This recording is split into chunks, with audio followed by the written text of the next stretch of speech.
അതുകൊണ്ട് തന്നെ കൺട്രോൾ ചെയ്യാൻ നമുക്ക് ഒരുപാട് ടഫായിരിക്കും. എക്സ്പീരിയൻസ്ഡ് അല്ലാത്ത റൈഡേഴ്സ് ഇങ്ങനത്തെയുള്ള ബൈക്സ് ഒരു ബിഗിനേഴ്സ് ലെവലിൽ യൂസ് ചെയ്യാൻ പാടില്ല. Welcome to life of tourer. Hello guys, life of ടൂറിൻ്റെ മറ്റൊരു എപ്പിസോഡിലേക്ക് സ്വാഗതം. ഓൺ ബൈക്ക് റിവ്യൂയുടെ മറ്റൊരു വീഡിയോയിലേക്ക് വന്നിരിക്കുന്നത് നമ്മളിൽ ഇന്ന് കിട്ടിയിരിക്കുന്നതും ഒരു BS6 മോഡൽ തന്നെയാണ്.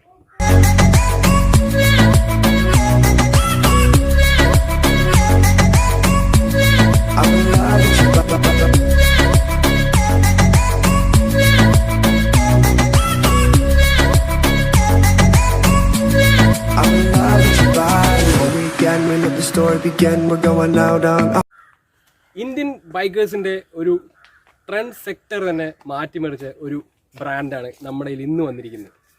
2012 ആണ് അവരിവിടെ ലോഞ്ച് ചെയ്ത വെഹിക്കിൾസ്. അതിനുശേഷം ഒരുപാട് മോഡൽസ് ഇറങ്ങി. ഇപ്പോൾ അതിൻ്റെ BS6 വേർഷനായ ദ ലേറ്റസ്റ്റ് മോഡലാണ് നമ്മുടെ കയ്യിൽ വന്നിരിക്കുന്നത്. വണ്ടി കണ്ടപ്പോൾ തന്നെ മനസ്സിലായി കാണുമല്ലേ? യെസ്, KTM തന്നെ. നമുക്കൊക്കെ അറിയാം, തുടക്കത്തിൽ KTM എന്ന് പറയുന്ന മോഡൽ ഇന്ത്യയിൽ ലോഞ്ച് ചെയ്ത വെഹിക്കിൾസ് 2 മോഡൽസാണ് നമുക്ക് കിട്ടിയത്. ഒന്ന് 200 സീരീസിലും പിന്നെ ഒന്ന് 390 സീരീസിലും. അതിൽ തന്നെ 2 മോഡൽസ് ഉണ്ടായിരുന്നു, RCയും ഡ്യൂക്കും.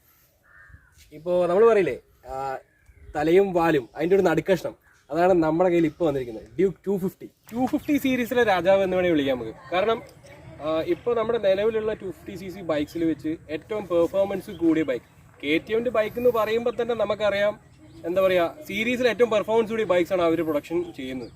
അപ്പോൾ തന്നെ ഇതിനെ നമുക്ക് സെയിം കാറ്റഗറി തന്നെ പെടുത്താം. 250 സീരീസിൽ ഏറ്റവും പെർഫോമൻസ് കൂടിയ ബൈക്കാണ് KTM 250 മോഡൽ ഇറക്കുന്നത്. പിന്നെ പലരും എന്നോട് ചോദിച്ചിട്ടുണ്ട് എന്തുകൊണ്ടാണ് പുതിയ വണ്ടികളുടെ റിവ്യൂ എടുക്കാത്തതെന്ന്. അപ്പോൾ ആക്ച്വലി നമ്മുടെ ഒരു കൺസെപ്റ്റ് എന്താണെന്ന് വെച്ചാൽ, പുതിയ വണ്ടി യൂസ് ചെയ്ത് കുറച്ച് നാൾ കഴിഞ്ഞിട്ട് ആ കസ്റ്റമറുടെ ആ ഒരു റൈഡറുടെ റിവ്യൂ, ആക്ച്വലി റൈഡർ ഫീഡ്ബാക്ക്, ആ ഫീഡ്ബാക്ക് നമുക്ക് ഇൻക്ലൂഡ് ചെയ്യാൻ വേണ്ടിയിട്ടാണ് ഞാൻ ഇങ്ങനെ ഒരു സെഗ്മെൻറ്റ് ആയിട്ട് വന്നിരിക്കുന്നത്. ഡ്യൂക്ക് 250യുടെ വിശേഷങ്ങളിലേക്ക് പോകുന്നതിന് മുമ്പേ നമ്മുടെ ചാനൽ സബ്സ്ക്രൈബ് ചെയ്യാത്തത് സബ്സ്ക്രൈബ് ചെയ്യണം, ബെൽ ബട്ടൺ അടിക്കുക. അപ്പോൾ നിങ്ങൾക്ക് പുതിയ പുതിയ വീഡിയോസുകളുടെ അപ്ഡേറ്റ് നിങ്ങൾക്ക് തന്നെ ഓട്ടോമാറ്റിക്കായിട്ട് നോട്ടിഫിക്കേഷൻ വരും. അപ്പോൾ നമുക്ക് വീഡിയോയിലേക്ക് പോയാലോ. സൂപ്പർ ഡ്യൂക്ക്, അതായത് ഡ്യൂക്കിൻ്റെ ദ കിങ് ഓഫ് ഡ്യൂക്സ് എന്ന് വേണമെങ്കിൽ നമുക്ക് പറയാം. സൂപ്പർ ഡ്യൂക്ക് എന്ന് പറയുന്ന മോഡലിൻ്റെ എക്സാക്ട് ഡിസൈൻ തന്നെയാണ് ഇപ്പോൾ ഇറങ്ങുന്ന മാർക്കറ്റിൽ അവൈലബിൾ ആയിട്ടുള്ള എല്ലാ ഡ്യൂക്കിൻ്റെയും ഫോളോ ചെയ്യുന്ന ഒരു ഡിസൈനാണ്. ഈവൻ 390യുടെ പോലും ഒറ്റ നോട്ടത്തിൽ നമുക്ക് കണ്ടു കഴിഞ്ഞാൽ ഇത് 390 ആണോ എന്ന് നമ്മൾ തോന്നിപ്പോവും.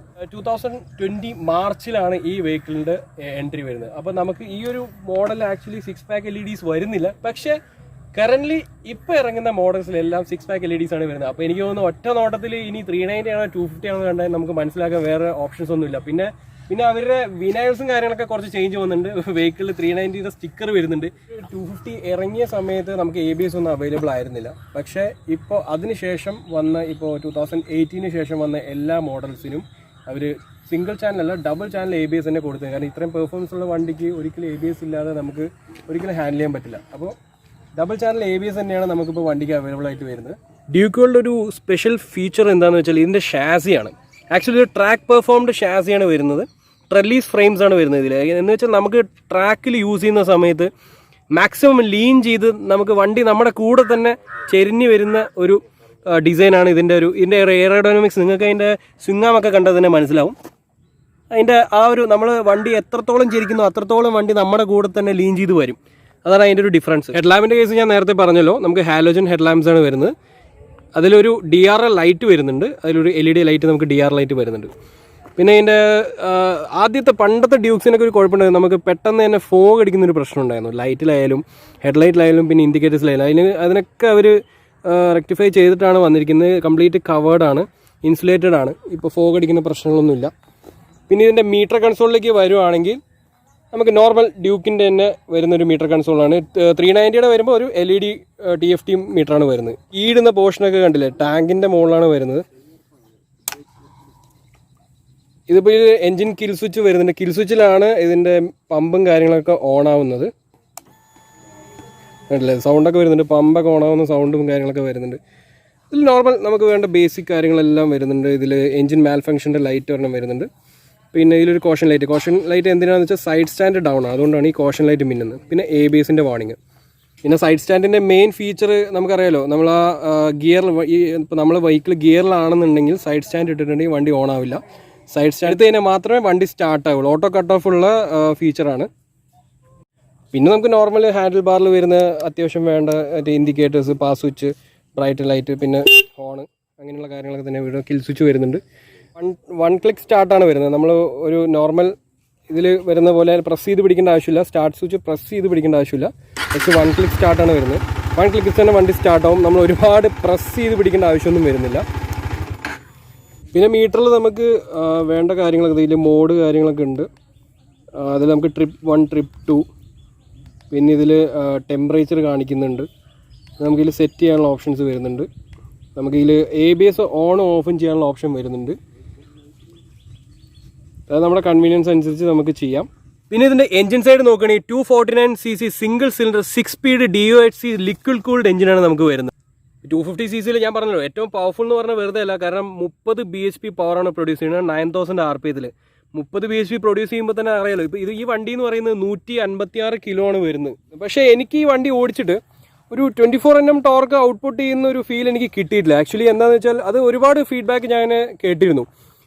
ഡ്യൂക്ക് 250 ഇനീഷ്യൽ പെർഫോമൻസ് എന്തോ ഒരു ചെറിയൊരു ലാഗ് ഫീൽ ചെയ്ത പോലെ. കാരണം ഈ പല ആൾക്കാരും CBR 250 മറ്റുള്ള 200cc അങ്ങനെയുള്ള ബൈക്കുകളൊക്കെ ഓടിച്ചിട്ട് ഈ ഒരു വണ്ടി പലരും ഞാൻ പറയുന്നത് കേട്ടിട്ടുണ്ട് ഡ്യൂക്ക് 200ൻ്റെ ഇനീഷ്യൽ സ്പീഡ് പോലും ഇതിന് കിട്ടുന്നില്ല എന്ന് പറഞ്ഞിട്ട്. പക്ഷേ അങ്ങനെയൊന്നുമല്ല. കാരണം വണ്ടി വളരെ റിഫൈൻഡ് എഞ്ചിനാണ് വരുന്നത്. അതുകൊണ്ട് തന്നെ നമുക്ക് വണ്ടി ഇരുന്നുകൊണ്ടാണ് കയറുന്നത്. ആക്ച്വലി നമുക്ക് പഴയ ഡ്യൂക്കൊക്കെ പോലെ വണ്ടി അങ്ങോട്ട് ഭയങ്കര ഔട്ട്പുട്ട് ഭയങ്കരമായിട്ടല്ല കൊടുക്കുന്നത്. ഇതിൽ വണ്ടി ഇരുന്നുകൊണ്ടാണ് കയറി പോകുന്നത്. പിന്നെ അല്ല സ്ലിപ്പർ ക്ലച്ച് അവൈലബിൾ ആണ് കേട്ടോ. ഈ ഒരു സീരീസിൽ സ്ലിപ്പർ ക്ലച്ച് വരുന്ന ഒരു വണ്ടി എന്ന് പറയുന്നത് ഡ്യൂക്ക് 250ക്കാണ്. പിന്നെ സ്ലിപ്പർ ക്ലച്ച് ആയതുകൊണ്ട് തന്നെ അറിയാലോ ഗിയർ ഷിഫ്റ്റിങ്ങിൽ വളരെ സിമ്പിളായിരിക്കും. 13.5 ലിറ്റർ ടാങ്കാണ് നമുക്ക് വരുന്നത്. അതിൽ 1.5 ലിറ്റർ നമുക്ക് റിസർവും വരുന്നുണ്ട്. അപ്പോൾ തന്നെ അത്യാവശ്യം വലിയ ടാങ്കൊക്കെയാണ്. നമുക്ക് ടൂറിംഗ് ഒക്കെ പോകാൻ വലിയ പ്രയാസമൊന്നുമില്ല. ഇതിൽ നല്ല രീതിയിൽ കപ്പാസിറ്റി വരുന്നുണ്ട്. ഇപ്പോൾ ടൂർ പോണ കാര്യം പറയുമ്പോൾ മെയിൻ നമ്മൾ നോക്കുന്നത് ഇതിൻ്റെ സീറ്റാണ്. സീറ്റിൻ്റെ ആ ഒരു കംഫർട്ട്നെസ് ആണ്. ഇതിലിപ്പോൾ കുഷനൊക്കെ നല്ല രീതിയിൽ റിഫൈൻ ആക്കിയിട്ടുണ്ട്. പഴയ ഡ്യൂക്കിൻ്റെ കുഷൻ പോലെയല്ല, നല്ല രീതിയിൽ സോഫ്റ്റ് ആക്കിയിട്ടുണ്ട്. ഈവൻ പില്യൻ ആണെങ്കിൽ പോലും ഇതിൽ വളരെയധികം സോഫ്റ്റാണ്. പിന്നെ വേറൊരു കാര്യം എനിക്ക് പറയാനുള്ളത്, ഈ വണ്ടിയിൽ ഒരിക്കലും വൺ സൈഡ് ഇരുത്തി പോകരുത്. കാരണം ഇപ്പോൾ ലേഡീസിനെ ആയാലും നമ്മൾ വീട്ടിലെ ആൾക്കാരൊക്കെ വൺ സൈഡ് ഇരുത്തി പോകാനുള്ള ഓപ്ഷൻ നമുക്ക് ഇങ്ങനെയുള്ള വണ്ടികളിൽ ചിന്തിക്കാൻ പോലും പറ്റില്ല. കാരണം ഇങ്ങനത്തെ വണ്ടി പെർഫോമൻസ് വെഹിക്കിൾസ് ആണ് ഇതൊക്കെ. അപ്പോൾ വൺ സൈഡ് ഇരുന്ന് കഴിഞ്ഞാൽ തന്നെ അതൊരു ഡേഞ്ചറാണ്. ബാക്കിലിരിക്കുന്ന ആൾക്ക് ഇത്രയും പെർഫോമൻസ് ഉള്ള വണ്ടികൾ ഇപ്പം വളരെ മെല്ലെ ആണെങ്കിൽ പോലും ഇതിൻ്റെ ഒരു ബാക്കിലേക്കുള്ള ആ ഒരു ഫോഴ്സിൽ ചിലപ്പോൾ ആൾ ബാക്കിലേക്ക് വീണ് പോകാൻ ചാൻസ് ഉണ്ട്. അതുകൊണ്ട് തന്നെ ഇതിൽ 2 സൈഡാണ് റെക്കമെൻഡഡ്. ഒരിക്കലും വൺ സൈഡ് ഇരുത്തി പോലും അത് ഡേഞ്ചറാണ്. പിന്നെ ഇതിൻ്റെ മെയിനായിട്ട് പറയേണ്ട ഒരു പോയിന്റ് എന്താണെന്ന് വെച്ചാൽ ഇതിൻ്റെ സസ്പെൻഷൻ സിസ്റ്റമാണ്. ഫ്രണ്ടിൽ USD ആണ് വരുന്നത്. അപ്സൈഡ് ഡൗൺ സസ്പെൻഷൻ സിസ്റ്റമാണ് വരുന്നത്. പിന്നെ ബാക്കിൽ മോണോ ഷോക്കാണ് വരുന്നത്.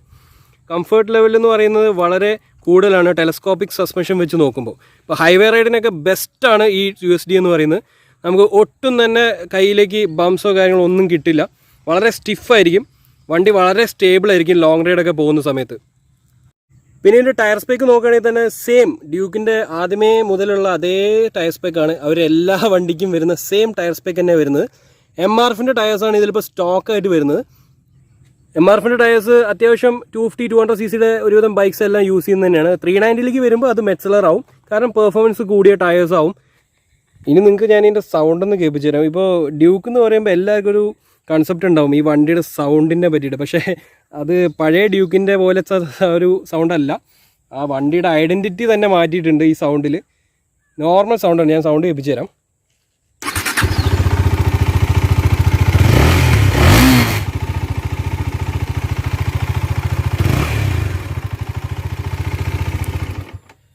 കേട്ടില്ലേ? അപ്പോൾ സൗണ്ട് എന്ന് പറയുമ്പോൾ നിങ്ങൾക്ക് ഇപ്പോൾ ഡ്യൂക്കാണോ സ്റ്റാർട്ട് ചെയ്യുന്നത് തോന്നിപ്പോകും. പക്ഷേ ഡ്യൂക്ക് തന്നെയാണ് സ്റ്റാർട്ട് ചെയ്തത്. പഴയ ഡ്യൂക്ക് പോലത്തെ സൗണ്ടല്ല. സൈലൻസർ എൻറ്റയർ സൈലൻസർ അവർ ബെല്ലി പാൻ സൈലൻസർ മാറ്റിയിട്ട് ഫുൾ സിസ്റ്റം സൈലൻസർ തന്നെയാണ് കൊടുത്തിരിക്കുന്നത്. സ്ലിപ്പ് ഓൺസ് എക്സ്ട്രാ വരുന്നുണ്ട്. ഓക്കെ, അപ്പോൾ സൗണ്ട് നല്ല രീതിയിൽ കുറഞ്ഞിട്ടുണ്ട്. പിന്നെ പൊല്യൂഷൻ കൺട്രോൾ കാര്യങ്ങളെല്ലാം നോക്കുമ്പോൾ സൗണ്ട് ഇപ്പോൾ കുറയുന്നത് തന്നെ നല്ലതെന്ന് എനിക്ക് തോന്നുന്നു. അപ്പോൾ നമ്മൾ ഡ്യൂക്ക് 250 ഓടിച്ചിട്ടും അല്ലാണ്ടുള്ള കാര്യങ്ങളൊക്കെ നമ്മൾ നോക്കി. ഇതിപ്പോൾ ഞാനൊരു പുറത്തുനിന്നുള്ള ഒരാളാണ്. അപ്പോൾ എൻ്റെ ഒരു റിവ്യൂ അടിസ്ഥാനത്തിലാണ് ഇത്രയും നമ്മൾ സംസാരിച്ചത്. കാരണം വണ്ടി ഓടിക്കാൻ ഒരുപാട് സുഖമുള്ള വണ്ടിയാണ്. റിഫൈൻഡ് എഞ്ചിനാണ്. ബ്രേക്കിംഗ് എല്ലാം നമ്മൾ ടെസ്റ്റ് ചെയ്ത് ബ്രേക്കിംഗ് എല്ലാം പക്ക എഫിഷ്യൻ്റ് ആണ്. കാരണം ഡ്യൂക്ക് പണ്ട് ഒരുപാട് വിപ്ലവം സൃഷ്ടിച്ച ഒരു മോഡലാണ്. ഡ്യൂക്ക് ഇറങ്ങിയ സമയത്ത് പലർക്കും പല നെഗറ്റീവ് കമൻസും കാര്യങ്ങളൊക്കെ ഉണ്ടായിരുന്നു. ഇത് ആക്ച്വലി അത് വണ്ടി ശരിക്കും ഓടിച്ച് കഴിഞ്ഞാൽ മാത്രമേ അതിന്റെ പെർഫോമൻസ് എന്താണ്, യഥാർത്ഥ വണ്ടിയുടെ ബ്രേക്കിംഗ് എങ്ങനെയാണ്, സേഫ്റ്റി എങ്ങനെയാണെന്നുള്ളത് നമുക്ക് മനസ്സിലാവും.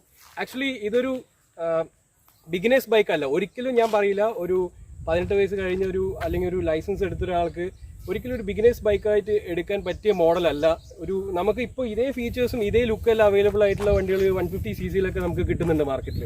അപ്പോൾ നിങ്ങൾ അതാണ് എപ്പോഴും സ്റ്റാർട്ട് ചെയ്യുന്നത്. ഇതുപോലത്തെ വണ്ടികൾ ഒരിക്കലും ഒരു ബിഗിനേഴ്സ് ബൈക്കായിട്ട് ചൂസ് ചെയ്യാൻ പാടില്ല. കാരണം ഹൈ പെർഫോമൻസ് വെഹിക്കിൾസ് ആണ്. അതുകൊണ്ട് തന്നെ കൺട്രോൾ ചെയ്യാൻ നമുക്ക് ഒരുപാട് ടഫായിരിക്കും. എക്സ്പീരിയൻസ്ഡ് അല്ലാത്ത റൈഡേഴ്സ് ഇങ്ങനത്തെയുള്ള ബൈക്സ് ഒരു ബിഗിനേഴ്സ് ലെവലിൽ യൂസ് ചെയ്യാൻ പാടില്ല. അപ്പോൾ ഈ വണ്ടിയുടെ ഇപ്പോൾ ഞാൻ യൂസ് ചെയ്തിട്ടും കാര്യങ്ങളൊക്കെ വെച്ചിട്ടുള്ള കാര്യങ്ങൾ ഇപ്പോൾ നമ്മൾ പറഞ്ഞത്. ഇനി ഇതിന്റെ ഓണറുടെ ഒരു ഫീഡ്ബാക്ക് നമുക്ക് അറിയണം. ഹായ്, ശരൺ അല്ലേ? ഓക്കെ, ജസ്റ്റ് ക്യാമറയിലേക്ക് ഒന്ന് മുഖം കാണിച്ചോ. ഓക്കെ, ഇത് നമ്മുടെ ഫ്രണ്ട് ശരണാണ്. അപ്പോൾ ഈ ശരണിൻ്റെ വണ്ടിയാണ് നമ്മളിപ്പോൾ യൂസ് ചെയ്തത് റിവ്യൂ ചെയ്യാൻ വേണ്ടിയിട്ട്. അപ്പോൾ നമുക്ക് ശരണിൻ്റെ എക്സ്പീരിയൻസ് ഈ വണ്ടി എടുത്തതിന് ശേഷം എങ്ങനെയുണ്ട് നമുക്കൊന്ന് ചോദിച്ചു നോക്കാം. നമ്മൾ കുറച്ച് ഒരു 3-4 ക്വസ്റ്റ്യൻസേ ഉള്ളൂ. എന്തുകൊണ്ടാണ് ഡ്യൂക്ക് സെലക്ട് ചെയ്യാൻ കാരണം നമ്മുടെ മാർക്കറ്റിൽ ഇപ്പോൾ ഈ സീരീസിലായാലും 200 സീരീസിലായാലും ഒരുപാട് ബൈക്സ് അവൈലബിൾ ആണ്. എന്താണ് ഡ്യൂക്ക് എടുത്തത്? കാരണം ഡ്യൂക്ക് എന്ന് പറഞ്ഞാൽ ഡ്യൂക്കിന് ഒരു പേരാണ്. നമ്മൾ ആ വണ്ടി എവിടെ എടുത്തു പോയാലും ഒരു അറ്റൻഷൻ സീക്കർ ആണ് ഡ്യൂക്ക് എപ്പോഴും. അപ്പൊ ഞാൻ വണ്ടി ആദ്യം പഠിച്ച് തുടങ്ങിയത് എന്ന് പറഞ്ഞു കഴിഞ്ഞാൽ പൾസർ 150 തുടങ്ങിയത്. പിന്നീട് അത് 200 NS അപ്ഗ്രേഡ് ആയി. പിന്നെ എനിക്ക് അതിനൊരു അപ്ഗ്രേഡ് വേണമെന്ന് തോന്നി. കാരണം ഞാൻ ബൈക്ക് റെഗുലർ ആയിട്ട് യൂസ് ചെയ്യുന്ന ആളാണ്. അപ്പൊ എനിക്ക് അതിനൊരു അപ്ഗ്രേഡ് വേണമെന്ന് തോന്നി. അപ്പോൾ ഈ 200 അപ്ഗ്രേഡ് നോക്കിയപ്പോൾ 250 ആണ് നെക്സ്റ്റ് സെക്ഷൻ ഉള്ളത്. അപ്പോൾ അതിൽ വരുന്ന ഓപ്ഷൻസ് വെച്ച് നോക്കുമ്പോൾ ഡ്യൂക്ക് ആണ് ഒരു ട്രെൻഡ് സെറ്റ്. അപ്പോൾ ഡ്യൂക്ക് എടുക്കാം എന്നുള്ള ഓപ്ഷനിലാണ് ഡ്യൂക്ക് പോയത്. ഡ്യൂക്ക് ഇങ്ങനെ ഇഷ്ടപ്പെട്ടെടുത്താണ്. ഡ്യൂക്ക് ഇഷ്ടപ്പെട്ട വളരെയധികം റിസർച്ച് ചെയ്തിട്ട് വണ്ടി അത്രയും നോക്കിയിട്ട് എടുത്താണ്. ഓക്കെ. അപ്പൊ എന്തായാലും എങ്ങനെ ശരൺ ഒരുപാട് ലോങ് ഒക്കെ പോകുന്നുണ്ടോ? ലോങ് ഇപ്പൊ വണ്ടി എടുത്തിട്ട് ഞാൻ അധികം എനിക്ക് ലോങ് പോകാൻ ചാൻസ് കിട്ടി. സമയം കിട്ടിയിട്ടാണ്. ലോക്ക്ഡൌൺ ഒക്കെ ആയത് കാരണം ചെറിയ ചാൻസ് കിട്ടിയില്ല.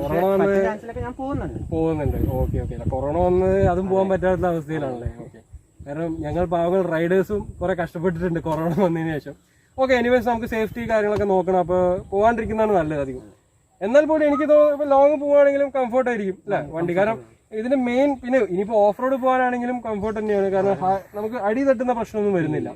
നമുക്ക് നല്ല രീതിയിൽ ക്ലിയറൻസും കാര്യങ്ങളൊക്കെ വരുന്നുണ്ട്. പിന്നെ എങ്ങനെയാണ് ഇതിന്റെ മെയിൻ്റെനൻസ് ഒക്കെ?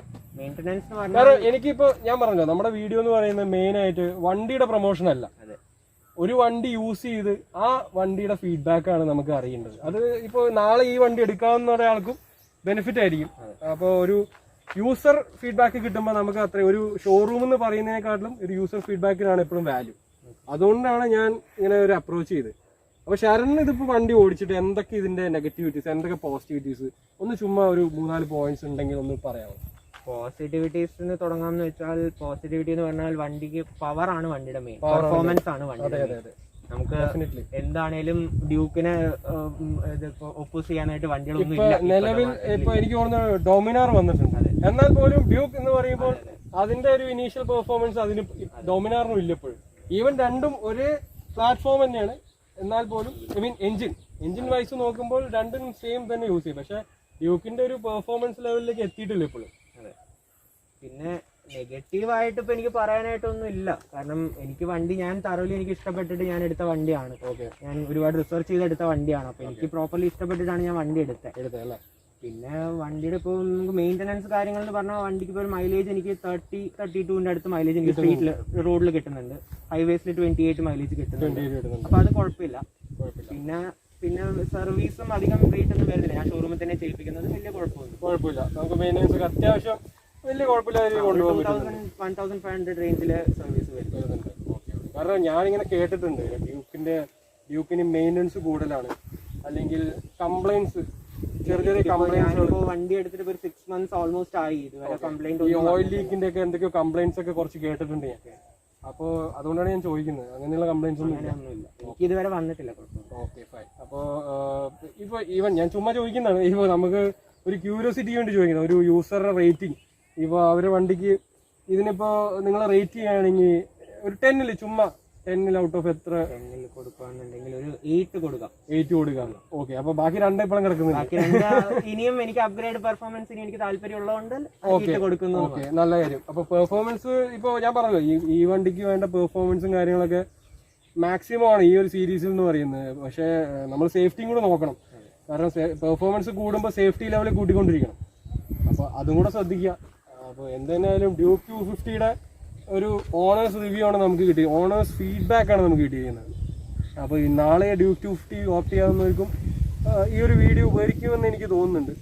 അപ്പോൾ വണ്ടി തന്ന് സഹായിച്ച നമ്മുടെ ശരൺ നമുക്ക് വണ്ടി തന്ന് സഹായിച്ചതിന് ഒരുപാട് താങ്ക്സ് ഉണ്ട്. ഓക്കെ, അപ്പോൾ ഇനിയും നമുക്ക് അടുത്ത വണ്ടികൾ നമുക്ക് ഇനിയും പലരും ഇതുപോലെ ഓഫർ ചെയ്യുന്നുണ്ട്. അവർ വണ്ടി റിവ്യൂ ചെയ്യാനായിട്ടും ജസ്റ്റ് അവരുടെ ഫീഡ്ബാക്കുകൾ പറയാനായിട്ടും. അപ്പോൾ ഓക്കെ, അപ്പോൾ ശരൺ, അപ്പോൾ താങ്ക് യു സോ മച്ച്. അപ്പോൾ നമ്മുടെ കോർപ്പറേറ്റ് ചെയ്യുന്നത് വളരെ നന്ദിയുണ്ട്. ശരണിൻ്റെ സമയം മാറ്റി വെച്ചിട്ടുണ്ട്. ശരൺ ഒരു സ്റ്റുഡൻ്റ് ആണ്.